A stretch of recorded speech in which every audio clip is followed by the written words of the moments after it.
Hi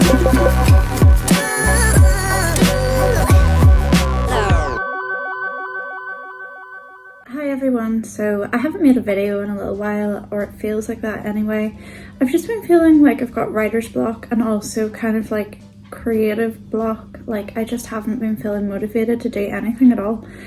And I really want to get back into it, but I felt like I had kind of reached this like point where I couldn't figure out where to start. And I think it probably comes to everybody who's doing creative stuff. Like you're not always going to have phases where you're like making a million things and feel inspired all the time, but I don't know why every time it happens to me I get really down about it, and I kind of feel like, okay, this is like the end of the road creativity wise, and I'm never going to produce anything else. It's like I never kind of learn that there are like waves of it. But I have made some time to write today. I think part of the problem is that I haven't had enough time recently to actually like sit down and write. Like, I don't know what it is, but it seemed like I used to have several mornings a week to just go and get like 2,000 words a day done.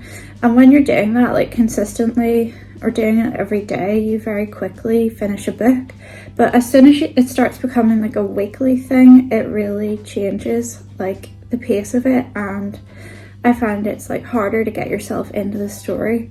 So I need to figure that out, because I don't know what it is that's making me so busy at the minute, and I don't think that being overly busy is great for my mental health either. Like I just get overwhelmed and I end up feeling like I don't have enough alone time, which is kind of ironic because I am a single mum and I live with my kids on my own and they're in school at the minute. So you would think that that would mean I would have like alone time, but it just feels like I don't. And I've been doing the vegan thing now for nearly 2 weeks, and I really want like Chinese chicken balls. I don't know why I can't stop thinking about them. I kind of thought once I went over to being vegan I wouldn't even want the stuff anymore, but I don't know if it works like that. I've been trying to make like replacements. Like I made tofu last night, which was like deep fried fish like from a chip shop, only it's like instead of using fish you use tofu, and you wrap it in like the, you know, the seaweed that you use for sushi. So I did that and it was really nice, but like it's not fish. I'm just trying to remind myself of the fact that by eating that instead, a creature isn't dying just so I can eat it. And I'm hoping that it might actually help my belly, because like I've had so many stomach issues for years, and a lot of it I think is to do with being lactose intolerant. And although I try to be disciplined about it and not eat dairy, it's in everything, and like it just makes it difficult going to people's houses and things like that, because you'll always be offered something and you want to be polite, but you don't know necessarily if there's any dairy in it, and there usually is. So then I just think cutting it out completely, it just makes it simpler to avoid it, and like then I don't feel like I'm being rude as much, like, or it looks like I'm being rude. It's just a dietary thing, because I think that a lot of the time with lactose intolerance, even though it's a real thing, and for me I feel like it's almost like an allergy because the consequences of eating something are so bad, but I think that a lot of people think you're just being awkward, or like you're just making a big deal about nothing, and I don't think that's what it's like at all. Well, obviously I know how bad it is, but I don't know, I think people also just forget what it's in. Like I've had times before where I've gone to a friend's house and I've said I can't have dairy, and then they'll give me like ice cream or something, and I don't know if they just forget or if they don't put 2 and 2 together, but it just sort of like helps me to avoid that. Although now I'll be like the awkward vegan everywhere, but you can never please everybody, and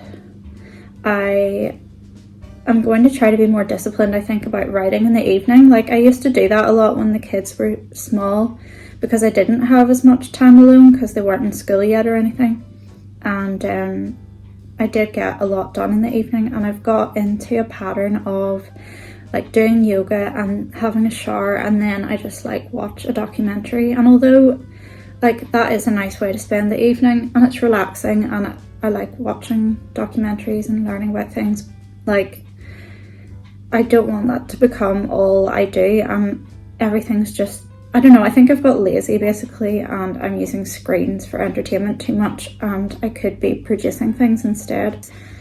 So I was running out of paint and I really wanted to do some acrylic painting, so I went out to get some this morning. I just go to the works to get it because it's really good value, and like, I don't know, maybe I've never had really fancy expensive paints to notice the difference, but I kind of don't. And I was running out of colours and probably also using that as an excuse to not paint, because I was just like, well, I can't paint because I don't have this colour and this colour and this colour, but actually like I just needed to get paint. And my kids were looking at like when they do their thing where they like go through the covers and pull everything out, which is kind of annoying sometimes, but like they were pulling out all of my art stuff, and my daughter was looking at the canvases that I've been painting on, and she asked if I could get some for them to use too. So I got a pack of canvas boards, and it was only like £3 for 6 of them. But probably should rather have the big thick canvases. But the problem I find with those is that the more you paint, like the harder it is to store it all. Like I don't really know where to put them all unless you have like a few on display. Like where are they all going to go when you're done with them?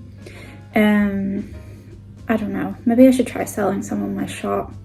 Sometimes it's hard to part with something that you've put a lot of time and effort into, or that you feel like it's quite personal, but you can't keep everything, and maybe it's worth trying to do that and see how it goes. And while I was there, I also picked up a couple of craft kits for my kids because they were really good value. Like this one was £3. It's like Kindness rock painting. I think it comes with stencils that have little like kind phrases on them, and you somehow transfer them onto the rocks and then you just like paint them. And my kids love rock painting, so I think they'll enjoy that. And it's like something to do over the weekend because it looks like the weather, well, it could change rapidly, but so far it feels like it's going to be kind of gloomy because it feels like it's about like 8 o'clock at night right now, and it's like 12, but it's just like really grey today. I also found for £3 a quilling art kit. I think it comes with little paper strips, so they've kind of done that part for you. You roll them and glue them and make pictures with them. I'm kind of hoping my kids have the patience to actually sit and do that, because I think it would be really like relaxing and fun, and they would enjoy it, but sometimes they just want to rush through things, so we'll see how it goes. I might end up making like tiger and spaceship pictures by myself. I also saw something that I got for myself, which is a manifestation kit. I really am into manifestation, and like I just love learning about it, and I do believe that it's a real thing. And I have done vision boards in the past and things like that to try to like manifest things in my life that I want, and I definitely do think it works. Like I have so many examples of things that I feel like I have manifested, but this was just like a little kind of peaceful activity to do when I'm alone, like maybe at night or something. It just says it comes with a guide, motivational cards and vision board notes, so I don't really know what it involves, but it's like something peaceful to do whenever I have some time to myself. And this is just the paints I got. It's a pretty big set, it's £8, but it lasts for ages. And I also got my magazine in the post yesterday, Simple Things. I still have to catch up on reading the April copy, but it just always inspires me, and it's one of those things where I kind of have to set aside time intentionally to read it, because I just don't seem to get a moment usually, and like it's too easy to go on something on your phone and start reading, and a lot of the time I spend on my phone, like it is spent reading, and it's not useless. Like it is, like it's information that I'm learning from, but at the same time I feel like it takes away from reading on paper. There's something much more restful about reading like a paper copy of something. So I was flipping through it yesterday, and I always love the bit that it's called like My Day and Cups of Tea, and it's about like a creative person and how they basically like what tea they drink throughout the day and how it kind of punctuates what they're doing. And I just like to hear about like what what way other people drink tea. I don't know why I find it interesting, but it's just kind of a peaceful read. And like there was an article in it that I kind of felt like it was meant to be, like the timing of when I read it, because it was about Julie Cameron. I think she's called Julie Cameron. She wrote The Artist's Way, which is a book that I've completed before, and it's like a guide to creativity and helping yourself to get like unblocked and doing all these exercises to kind of unlock your creativity and figure out where to get started. And I did find it a useful guide, and I still do try to keep up with doing the morning pages that she recommends, but I had kind of forgotten about it a bit. And the fact that she also does have other books too, I might look into them, but there was an article all about her talking about how she accesses her creativity, and one of the things it said was that she always recommends like not listening to podcasts, not listening to music, not listening to audiobooks when you're walking around or when you're bored, because if you do that all the time, you're constantly filling like a gap, and then your mind doesn't have room to come up with its own ideas. And I do think that that is true, because even if it is like a prompt for an idea, there isn't room for you to fully develop your own ideas or imagine things. And I think you do need boredom, and you need your mind to be still for it to wander and find like original ideas. So I'm going to try and follow that advice, and I felt like it was well timed because I needed to be reminded of that, because I've just been spending way too much time on my phone. Like, I've been filling every empty moment with things. Like if I go to walk to get my kids from school, I'm listening to a podcast or music, and I do affirmations and stuff like that, so like that also fills it. But I think I just need to carve out more time throughout the day where I'm just like, it's just like empty like headspace where I can just like, there's an opportunity basically for the ideas to come in. And I want to get back into being more disciplined with writing books and things. Sometimes it can be a bit disheartening because you feel like you put so much time and effort into writing a book and publishing it, and then it doesn't sell that well, or you don't get that many reviews, and you feel like, well, who are you writing for? But then I also don't want to stop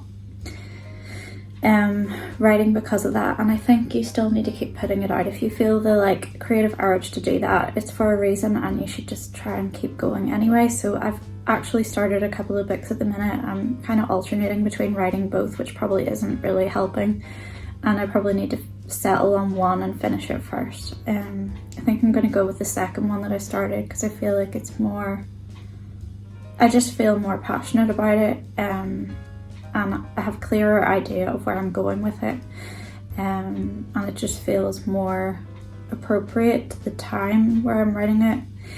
And yeah, my washing line's bouncing up and down outside, which means there's a cat on the fence. It always happens, and I kind of have a moment of being a bit freaked out, and then I remember it's just the neighbour's cats. But yeah, I'm going to try and have a kind of creative weekend, make more time for being at home, sit around with like tea. I don't know if I'll be able to sit in the garden because the weather might not be great, but just like make time for things like reading a magazine, spacing out, maybe like lie in the bath and stare at the ceiling. Like I just feel like those things are important, and I don't do it anymore. And I always remember like as a kid lying in bed daydreaming and like just staring at the curtains and kind of like tracing the patterns of it, and like it's during those moments that you kind of get these moments of clarity, and also like the ideas just hit you and they're already kind of fully formed. So yeah, I think you need more of that, and I think that technology has kind of stolen that from us. So yeah, I was just thinking about that and wanted to share with you some of the like little creative things that I plan to do over the weekend. And I hope you have a good weekend, and thanks for watching. I'll see you soon. Bye.